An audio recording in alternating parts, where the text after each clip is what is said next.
নতুন কম্পিউটার নেওয়ার পরবর্তীতে আমাদেরকে অনেক ধরনের সফটওয়্যার ইনস্টল দেওয়ার প্রয়োজন হয়, প্রয়োজনীয় সফটওয়্যারগুলো যেগুলো আমাদের নতুন কম্পিউটার থাকে না, বা কেউ অনেক সময় উইন্ডোজ দেওয়ার পরে কম্পিউটারটা ফ্রেশ থাকে। সো আমরা সেগুলোকে খুব সহজেই কোনো রকম হ্যাজার ছাড়া ইজিলি কীভাবে পাবো সেটা দেখবো। এই জন্য আমাদেরকে উইন্ডোজ দেওয়ার পরে ডিফল্টভাবে মাইক্রোসফট এজ নামে একটা ব্রাউজার থাকবে, সেখানে আমরা ক্লিক করবো। ক্লিক করে জাস্ট NINITE.com নামে একটা ওয়েবসাইট আছে, সেটাতে ক্লিক করে ইন্টার চাপবো।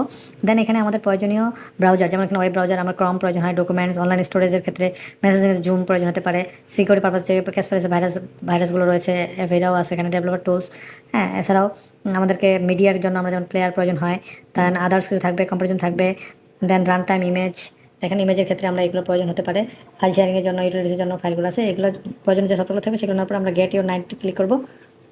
দেন আমরা এখান থেকে খুব সহজেই ডাউনলোড করবো। দেখেন আমার একটা ফাইল ডাউনলোড হচ্ছে। দেন আমাদের একটু এটা ডাউনলোড ক্রম আমার যে প্রয়োজনীয় সফটওয়্যারগুলো দেখেন আপনারা ডাউনলোড নিয়ে নিচ্ছে। সো আমাদের আর কিছুই করতে হবে না, অটোমেটিক ডাউনলোড নিয়ে নেবে এবং ইনস্টল হয়ে যাবে। ধন্যবাদ সকল।